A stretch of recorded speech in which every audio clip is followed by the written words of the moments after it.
Olá, estudantes da Dentística Restauradora. Olá, colegas da nossa disciplina. Nós viemos hoje, neste momento, fazendo uma revisão sobre as restaurações de classe 2 em resina composta. Vou fazer uma revisão de um caso clínico, enfatizando vários detalhes para vocês, mas o nosso auge da revisão, eu quero chamar muita atenção para o ponto de contato, as estratégias que vocês podem lançar mão para a otimização do ponto de contato. Nosso grande objetivo hoje é discutir justamente esse detalhe. Tá? Vamos abrir aqui um caso clínico bem simples para vocês e a gente começa discutindo e depois eu vou enfatizando os detalhes para vocês. Nós temos um caso clínico aqui, um molar inferior. Aparece uma pequena falha na crista marginal distal, dá para perceber aqui. E o que a gente deve fazer? Enfatizando sempre, nós chamamos sempre atenção para vocês no diagnóstico das lesões. E para só no aspecto clínico, nesse caso aqui, ficar olhando uma imagem dessas, a gente diz, claro, tem uma crista marginal fraturada, mas o que tem por trás disso? Então, somente o exame clínico para vocês e para qualquer operador, não é o suficiente. Nós sempre enfatizamos o exame radiográfico, no mínimo, o exame radiográfico como o exame complementar. Então, nós podemos perceber aqui uma grande falha abaixo do ponto de contato, na face proximal do simolar, e agora sim eu posso dizer para vocês que nós temos que fazer um planejamento sobre isso aí. Como é que eu vou tratar esse paciente, esse dente tem vitalidade, eu tenho que anestesiar ou não, que tipo de isolamento talvez eu vou conseguir fazer aqui, será que dá para fazer um isolamento absoluto, qual é o tipo de restauração, qual é o tipo de proteção do complexo dentino pulpar devido à aproximação da câmara pulpar dessa lesão. Nós podemos perceber aqui nessa imagem que esse dente já tem uma grande quantidade de dentina reacional. E isso está a favor do operador para a técnica restauradora.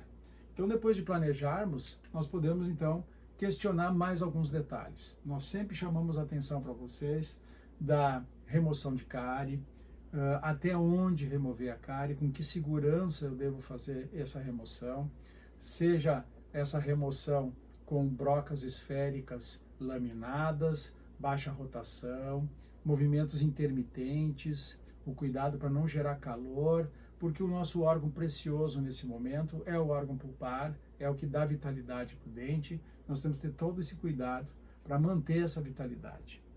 E em termos de acabamento das paredes circundantes, nós enfatizamos que mesmo sendo uma técnica restauradora para resina composta, nós devemos sempre dar atenção ao acabamento do cavo superficial, inclusive na caixa proximal. Que tipo de tratamento a gente faz? Recortadores, alguns escavadores de dentina, lâminas de bisturi, né? Então, nós temos que ter cuidado, inclusive com esmalte socavado. Há na literatura uma vasta bibliografia a respeito de que nós podemos deixar, sim, alguma quantidade de esmalte socavado que será apoiada pelo material restaurador, no caso a resina composta, que vai se comportar, entre aspas, como se fosse uma dentina artificial. Porém, devemos ser muito cuidadosos nesse momento, nessa avaliação, e observar se esse esmalte socavado realmente pode ser mantido na cavidade, se ele não tem trinca, se ele não está solto. Porque caso isso estiver acontecendo, ele não serve para se manter na cavidade, né? Nós deveríamos, então, pelo menos remover essa parte que está solta, porque não adianta nada eu colocar a restauração, resina na parte interna e depois ele vai se soltar. Então, observe muita atenção na qualidade do esmalte circundante dessas cavidades. Condicionamento ácido, hoje nós estamos enfatizando muito a utilização do condicionamento ácido seletivo.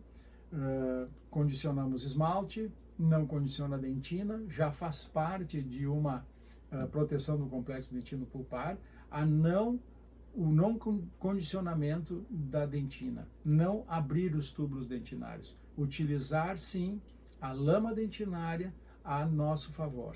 Então, o nosso sistema adesivo de eleição seria um sistema adesivo autocondicionante. Esse sistema adesivo vai se unir no esmalte condicionado e, pela sua baixa acidez, vai se misturar na lama dentinária e nós vamos manter os canalículos dentinários sadios, são, sem uma intercorrência de uma infiltração marginal no futuro. Tá? Outra coisa que nós chamamos muita atenção é na técnica incremental. Quem trabalha com resina, dentes, principalmente dentes posteriores, cavidade de classe 1, cavidade de classe 2, que é o caso aqui, a técnica incremental justamente para nós compensarmos um pouco as contrações de polimerização para que não haja tensões dentro da cavidade, ou pelo menos diminuindo as tensões. Então, nós sempre chamamos a atenção de um fator, que quando nós utilizamos resina composta, sempre haverá contração de polimerização. Quando falamos em polimerização, significa que haverá algum tipo de contração, até esse momento, enquanto não se desenvolvem outros tipos de resina com menor contração. Sempre haverá contração, e quando há contração, nós sabemos que geram tensões.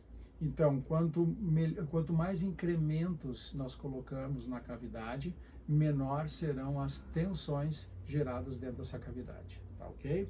Então, sempre prestando atenção na técnica incremental, inclusive ela é um coadjuvante para a escultura, vocês vão construindo em incrementos a crista marginal, no caso daquela cavidade de classe 2, posteriormente a parte oclusal e a escultura das cúspides, né? E nas resinas bulk fill existe a tendência de se utilizar incrementos maiores, na literatura algumas vezes enfatizando a possibilidade até de um incremento só, porém a gente trabalha com um pouquinho de cautela e nós sabemos que sempre há uma contração, então nós podemos lançar mão de incrementos maiores no caso das resinas bulk fill, tá? Então vamos lá, voltando ao nosso caso clínico, fizemos o planejamento, vimos que realmente há uma destruição grande da face distal do simular, colocamos aqui uma matriz de proteção, aquela que vocês vão comprar, a matriz circular, uma matriz aquela do rolinho, é uma matriz grosseira, uma matriz grossa de 0,05 milímetros, ela justamente vem aqui nessa situação para proteger o dente vizinho, que eu não quero com um instrumento rotatório desgastar o dente vizinho, preparar, fazer algum tipo de injúria no dente vizinho. Então protejo, coloco uma cunha e vamos fazer o acesso à cavidade com as pontas diamantadas, que vocês já sabem, 10-14, 10-16, se for uma cavidade maior. E posteriormente, então, com delicadeza, com carinho, movimentos intermitentes. Aqui temos uma broca, número 6, número 8, uma broca esférica laminada. E esse instrumento rotatório, então, com movimentos intermitentes, nós vamos removendo o restante do tecido mole, amolecido, desorganizado, até encontrar o tecido mais endurecido, que será o nosso substrato para o sistema adesivo no futuro, ou então para a proteção do complexo dentino pulpar, que vocês vão ver nesse caso logo adiante. Tá?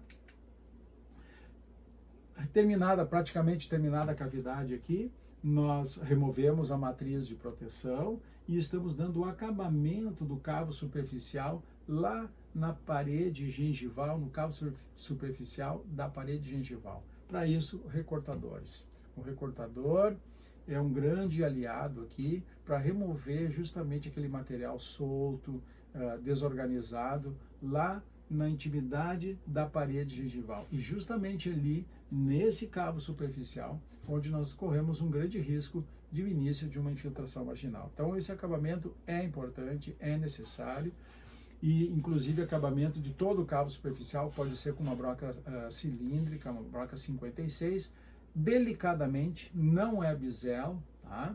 para que nós possamos alisar o cavo superficial, reorganizá-lo, deixando lisinho, removendo prismas de esmalte que estão soltos aí.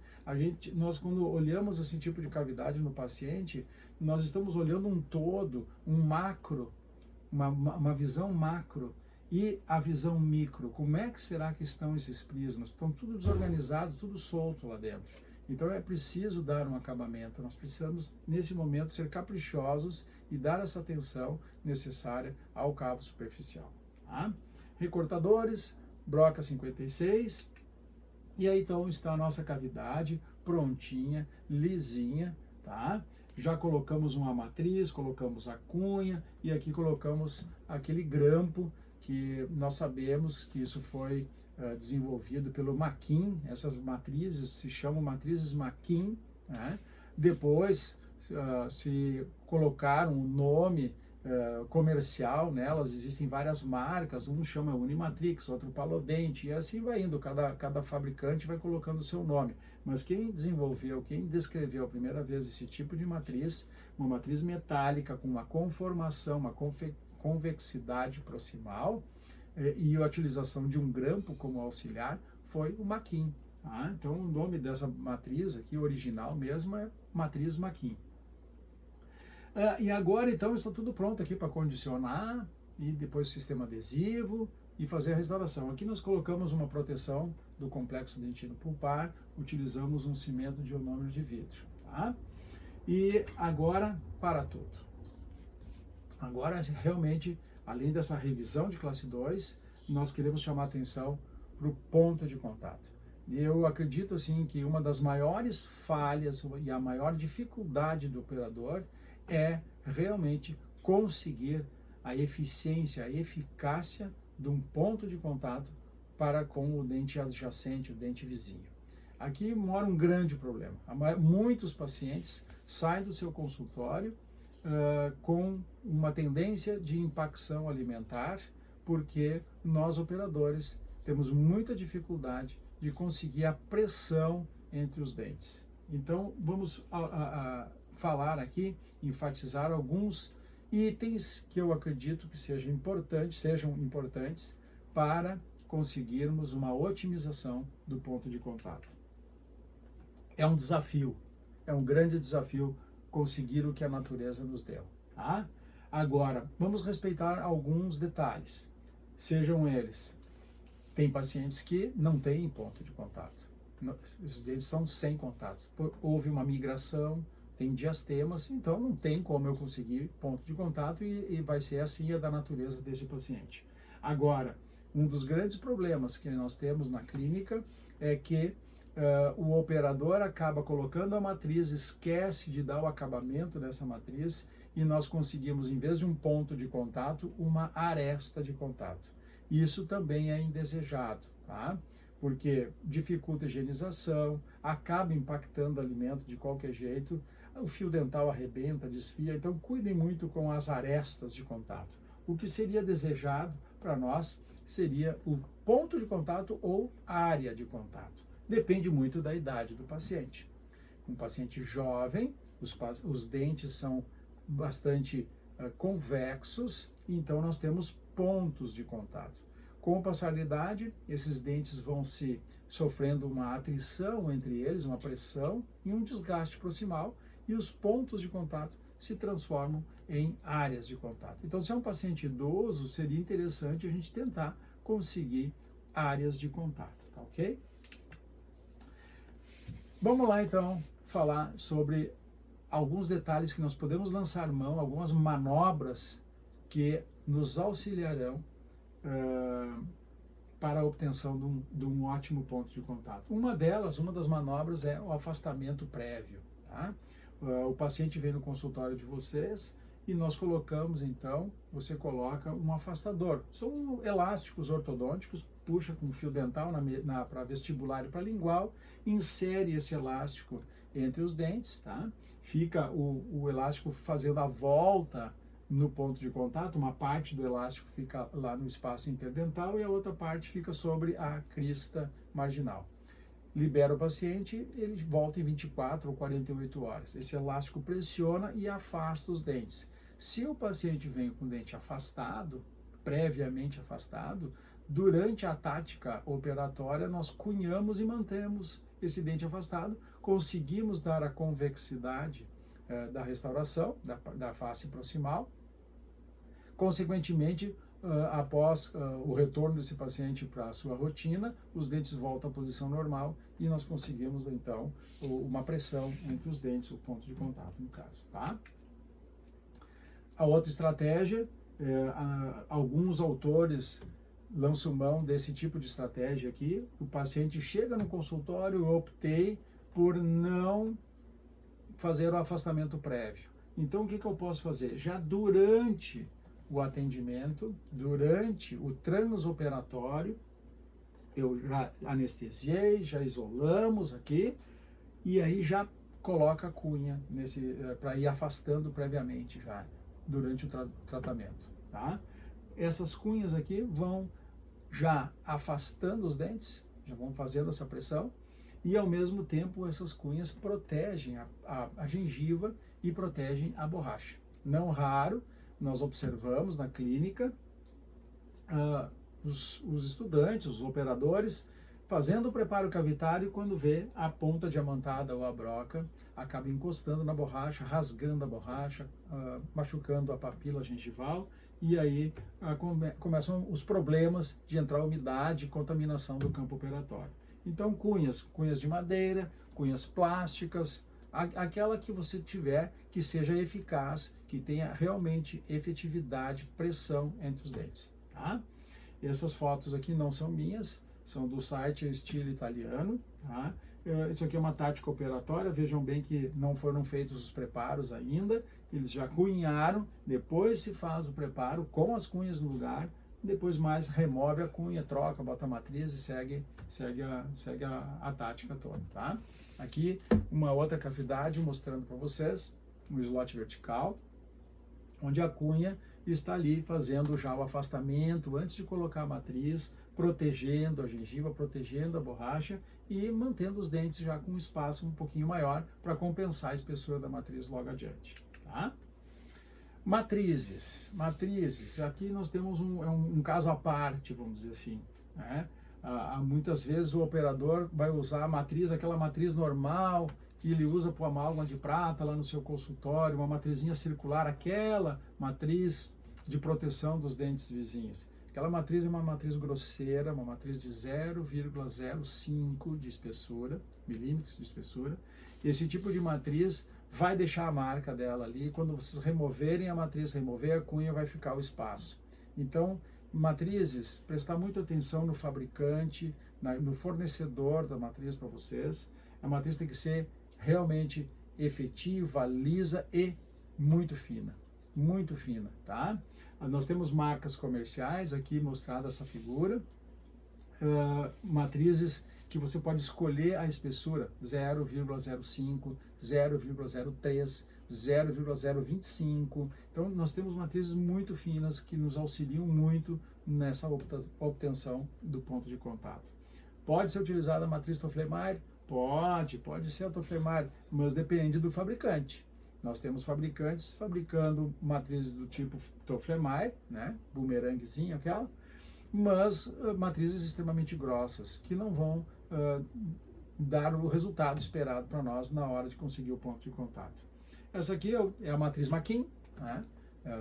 Quem desenvolveu foi o Maquin, a matriz pré-conformada, contornada, né? E o seu grampinho, o respectivo grampo, tá? Existem já vários fabricantes no mercado, temos vários tipos de matrizes, várias espessuras, vários modelos de grampos que vão se ajustar melhor ou não para auxiliar no ponto de contato. Então, matriz fina. Existem outros tipos de matrizes descartáveis, essas aqui com o anel adaptador, você coloca no espaço interdental, aperta o anelzinho, ela se autoajusta, vamos dizer assim, tá? Evidente, prestar atenção na espessura desse fabricante aí, dessa matriz, a cunha e sempre brunir, né? Então eu vou mostrar mais alguns detalhes para vocês. Junto no material que eu estou enviando, eu estou mandando alguns links para vocês pesquisarem alguns fabricantes e algumas técnicas, tá? A cunha é um outro caso à parte. Nós passamos sempre pelos estudantes dentro da universidade, a gente observa os tipos de cunhas que estão sendo utilizadas.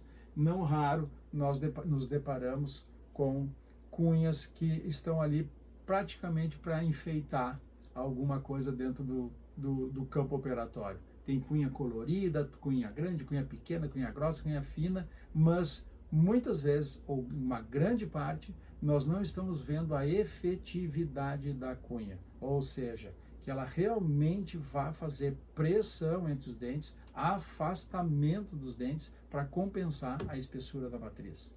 E além dessa pressão, eu preciso respeitar a altura dessas cunhas. Uma cunha muito alta, como a gente observa nesse caso aqui, estamos vendo que ela está entrando já, ela está tão alta que ela já está invadindo o espaço do ponto de contato. Então agora eu não vou mais conseguir ponto de contato. Aqui eu vou conseguir provavelmente uma aresta de contato. Isso a gente não quer. A gente quer um ponto ou uma área. Então, olha aqui nessa parte aqui do desenho explicativo, a cunha pode ser ajustada, deve ser ajustada. Em forma de trapézio, tudo bem, mas ela pode ser desgastada em alguns pontos para quando eu brunir a matriz contra o dente vizinho, eu consigo então uma área de contato. Vejam bem aqui, antes de colocar a matriz, nós testamos a cunha, ver se realmente ela vai ser efetiva, ver qual é, vamos observar qual é a meia mais condizente de se adentrar com essa cunha. Seria pela meia vestibular ou seria pela meia palatina? Prestem muita atenção nesse detalhe que vai auxiliar para vocês o acesso da cunha. A cunha não precisa ser também tão longa. Ela não precisa entrar na meia vestibular e sair lá no palato do paciente, lá no outro lado, tá? Então, nós temos que ter uma cunha que pode ser até mais curta e que tenha o comprimento, toda a extensão da parede gengival e que faça realmente a adaptação da matriz ao dente e também, a gente já falou, o afastamento desses dentes, tá bom? Então, a cunha é um caso assim que tem que prestar muita atenção. Depois, então, que nós colocamos a cunha, colocamos a matriz, escolhemos a matriz fina, colocamos a cunha bem firme, colocamos o anel de adaptação dessa matriz Maquin. Um detalhe muito importante é o brunimento da matriz, tá? Sempre essa matriz colocada no espaço interdental, ela vai ficar ali inerte, né? Eu preciso empurrá-la, eu preciso bruni-la para encontro do dente vizinho, para chegar cada vez mais perto do dente vizinho, para eu conseguir depois o ponto de contato. Além de brunir, mais tarde eu vou mostrar para vocês que nós vamos pressionar essa matriz contra o dente vizinho no momento da polimerização da resina. Então, brunimento da matriz. Brunindo a matriz, eu vou contornar, vou melhorar a forma, a convexidade da minha restauração posteriormente. Então, essa matriz tem que ficar bastante côncava para ficar a restauração convexa, tá? Ok? Um caso aqui que a gente chama atenção também são os grampos das matrizes do tipo Maquin. Aqui nós temos várias marcas comerciais, pelo menos 2 marcas comerciais aqui. Grampinhos mais delicadinhos, fininhos, grampos aqui que dão já um contorno melhor e pressão entre os dentes. Então esses grampos aqui, além de melhorar o contorno, dando a forma da matriz no espaço interdental, na meia vestibular e lingual, nas ameias, né? E a própria pressão do grampo, a própria pressão que ele exerce entre os dentes nessas ameias, ajuda, faz força axial, auxiliando também no afastamento dental. Então, cunha e o grampo são auxiliares também na obtenção do ponto de contato. Prestem atenção em grampos bons, firmes, que vão realmente, efetivamente fazer essa pressão e abraçar a meia, fazendo a adaptação da matriz e força para afastamento dos dentes, ok? Em casos extremos, muitas vezes nós lançamos mão aqui do afastador do tipo afastador Elliott. Você sabe que nós temos afastadores mecânicos, esse aqui é um exemplo, tem o Ivory, que é utilizado em dentes anteriores, e o Elliott para dentes posteriores. Ele tem uma angulação e um dispositivo que nós vamos apertando, e essas garras aqui, uma por vestibular e uma por lingual, vão se comportar como se fossem duas cunhas, né? E então vai nos ajudar muito na adaptação da matriz e afastamento. Esse afastamento pode ser prévio também. O paciente pode, no transoperatório, eu colocar o afastador, esse tipo de afastador, para afastar os dentes, fazer o preparo cavitário, colocar a matriz e depois eu boto uma cunha normal. Pode ser feita essa estratégia, utilizá-lo antes do preparo, tá? Ou então, dependendo do tipo de adaptação desse afastador aqui, eu posso utilizá-lo também como se fosse cunha. Então aperta, ele vai penetrar, vai fazer força e ele afasta os dentes, ajuda também na adaptação da matriz. Tem que contornar bem essa matriz, bruni-la e depois restaurar o dente. Então, o afastador Elliott, ele é realmente muito eficiente em dentes posteriores. O paciente tem que estar anestesiado, porque isso aqui faz força no espaço interdental, tá? E uma das últimas detalhes que eu chamo a atenção para vocês é a confecção da técnica da pérola de resina, tá? Alguns eu estou mostrando aqui porque alguns operadores gostam desse tipo de técnica. Então, é uma das estratégias que pode ser usada para conseguir uma obtenção boa de ponto de contato. No caso aqui eu tenho uma matriz, tá? Uma cavidade classe 2, uma DO do pré-molar, matriz colocadinha, uma cunha, e colocamos um primeiro incremento, se caso a cavidade tiver uma extensão maior lá para a gengival. Então colocou um incremento de resina e já polimeriza. Se for uma cavidade normal, nós vamos já direto para o segundo passo. Então coloquei um incremento aqui para nivelar a parede gengival, tá?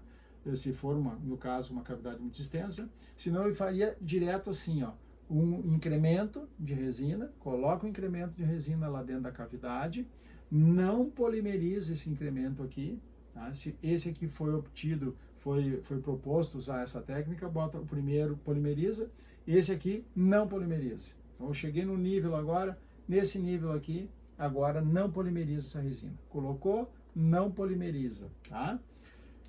Com uma espátula, vamos fazer de conta que isso aqui é uma espátula suprafio, vocês coloquem uma pequena bolinha, uma pérolazinha, evidente que vai entrar nessa cavidade, não é um pérolozão, tem que ser uma pérola pequenininha, uma bolinha, polimeriza, e aí sim inserimos essa pérola de resina, esse incrementinho de resina ali, polimerizada, então ela está endurecida, né? E então agora eu tenho condições de misturar, ela vai empurrar aquela resina não polimerizada e pressiona a matriz contra o dente vizinho. E aí então eu polimerizo, tá? Entenderam? Eu coloco uma porção de resina dentro da cavidade não polimerizada, deixa quieto lá, pego uma pequena porção de resina na espátula, polimerizo uma bolinha, uma pérolazinha, se coloca essa pérola lá dentro da cavidade, na resina não polimerizada, e pressiona a pérola e a resina não polimerizada contra o dente vizinho, contra a matriz, contra o dente vizinho. E aí polimeriza todo o conjunto. Depois continua a técnica restauradora. Então essa pérola foi um auxiliar para empurrar a matriz e resina para o dente vizinho. Tá? Outro artifício que nós lançamos mão aqui é colocar uma porção de resina, geralmente a primeira porção, lá dentro da cavidade, e no momento de polimerizar essa resina, nós colocamos essas espátulas especiais. Aqui tem um link que vocês podem seguir também para ver o funcionamento desses dispositivos.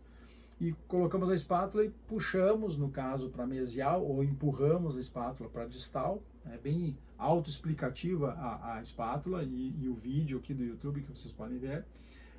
E aí vamos pressionar a matriz e a resina. E aí então polimerizamos através da espátula. É uma espátula transparente, uma espátula plástica, e ela vai transmitir luz lá para dentro da cavidade. E assim nós polimerizamos a resina empurrando ou puxando a matriz. Tá? Então aqui, voltando ao nosso caso clínico, ó, nós temos a cavidade, a matriz toda brunida, está marcada aqui pelo brunidor, já foi colocado cunha, o grampo e tudo mais, sistema adesivo, e vamos colocar aqui então um incremento de resina. Coloquei o incremento de resina lá dentro da cavidade, colocamos a espátula, esse dispositivo de ponto de contato, colocamos a espátula, no caso aqui empurramos para a distal o incremento não polimerizado e matriz, e aí polimerizamos através da espátula. Então, lá dentro da cavidade fica exatamente esse aspecto aqui, de uma resina e a marca da espátula que empurrou a resina, pressionou a matriz e se polimerizou. Então, agora eu consegui, então, uma resina polimerizada que fez pressão nessa matriz para o dente vizinho, tá bom? Agora, então, é completar a crista marginal, respeitando o volume da crista, a altura da crista, a anatomia arredondada dessa crista marginal, tudo isso para que nós podemos obter, além de uma área de contato, o contorno proximal, que é muito importante para o alimento ser pressionado e no momento da maceração ele tem as vertentes de escape e possa ir para a vestibular, para a lingual e não no espaço interdental, certo? Aqui a restauração concluída, vamos terminando com a escultura, acabamento sempre, o acabamento com lâminas de bisturi número 12 nas regiões proximais, faz um contorno ali, um recorte, testa o fio dental sempre antes, tá? Remove tudo, não esqueçam de ajustar a oclusão, observar como é que está ocluindo essa restauração de vocês, esse dente, tá? Vejam bem o contorno proximal aqui, ainda falta um pouquinho de acabamento, tá? Acabamento final, e aí nós podemos dispensar esse paciente, tá bom? Eu gosto muito de enfatizar aqui também, conforme o caso, um caso mais complexo como esse aqui, mais difícil de resolução, realizar um exame radiográfico interproximal, pós-operatório, para confirmar a adaptação da restauração, o ponto de contato. A gente dá uma olhada aqui se realmente essa restauração ficou condizente com o que a gente aprendeu, tá? E, no mais, eu desejo a vocês bons estudos, que essa revisão seja um material que vá ajudá-los nos estudos e na prática do dia a dia na dentística restauradora. Muito obrigado e desejo a todos uma ótima semana.